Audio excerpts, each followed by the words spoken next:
निजाम हैदराबाद से आग्रह, अनुरोध और निवेदन करने पर भी जब निजाम सरकार ने आर्य समाज की गतिविधियों व धार्मिक कार्यों में हस्तक्षेप करना बंद नहीं किया और आर्य समाज की किसी भी मांग को मानने से सर्वथा उपेक्षा की, तो विवश होकर के आर्य समाज को सत्याग्रह का मार्ग अपनाना पड़ा।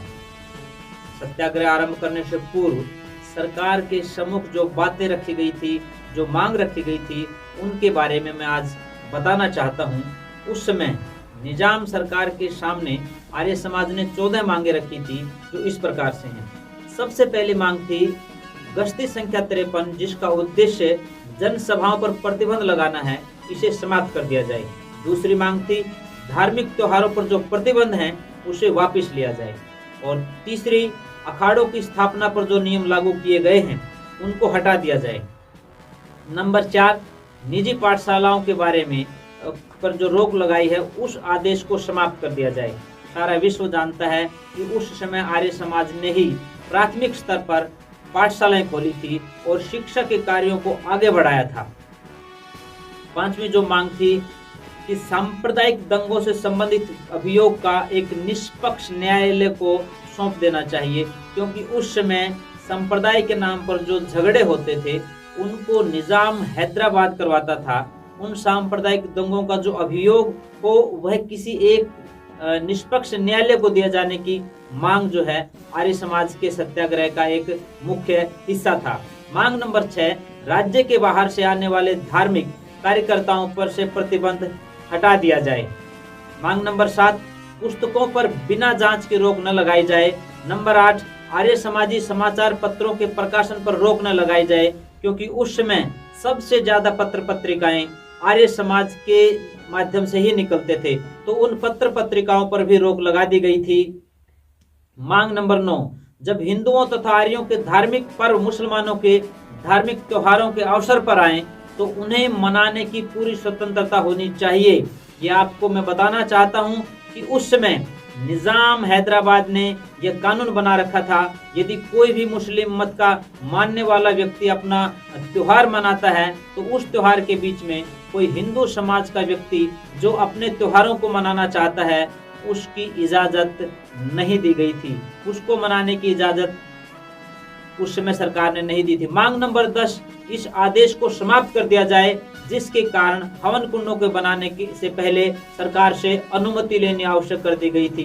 वह समय था जब सबको हवन कुंड बनाने के लिए भी सरकार से अनुमति लेनी पड़ती थी। आप समझ सकते हैं कि कैसी परिस्थितियां रही होंगी उस समय। मांग नंबर 11, हिंदू बंदियों को जेलों में मुसलमान बनाने का प्रयत्न न किया जाए तथा आर्यों को अवसर दिया जाए कि वे उन्हें धार्मिक शिक्षा दें।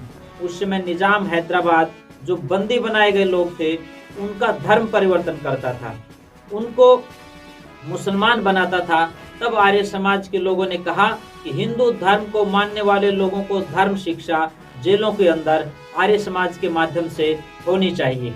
मांग नंबर 12 थी, राजकीय सेवा में जो कार्य करने वाले लोग थे, चाहे वो हिंदू थे चाहे आर्य समाजी, उनको सताया न जाए।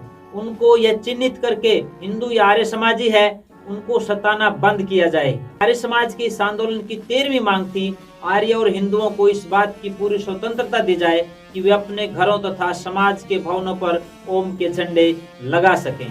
और मांग नंबर 14 थी, जिन व्यक्तियों के विरुद्ध अलग अलग स्थानों पर केस हो चुके हैं उनको निष्पक्ष ट्रिब्यूनल को सौंपा जाए और जो द्वेषपूर्ण केस हैं उनको खत्म किया जाए। यह मांग थी जो आर्य समाज के उस समय के नेताओं ने आंदोलन शुरू करने से पहले निजाम हैदराबाद की सरकार के सामने रखी थी। ये वो दौर था जब निजाम हैदराबाद को समझाने का प्रयास चल रहा था, लेकिन निजाम हैदराबाद अपने अहंकार में और मद में चूर था।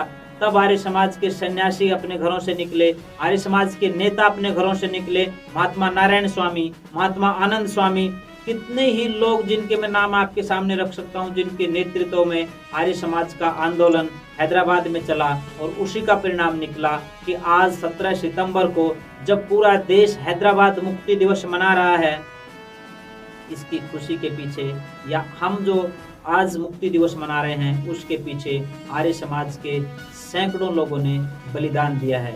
मुझे याद है हरियाणा के राज्यपाल महामहिम बंडारू दत्तात्रेय की महर्षि दयानंद विश्वविद्यालय की वो स्पीच जिसमें उन्होंने कहा था, क्योंकि बंडारू दत्तात्रेय खुद हैदराबाद से आते हैं, उन्होंने कहा था आज यदि हैदराबाद में तिरंगा झंडा फहर रहा है तो उसके पीछे सिर्फ और सिर्फ आर्य समाज की बलिदान की कहानी है।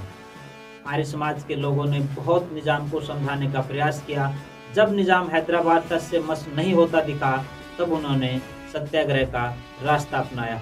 आइए हम अपने पूर्वजों को नमन करें उस दिन पर, उस अवसर पर जब हम बड़े खुशी के माहौल में मुक्ति दिवस मना रहे हैं। हैदराबाद शहीदों को सत सत नमन।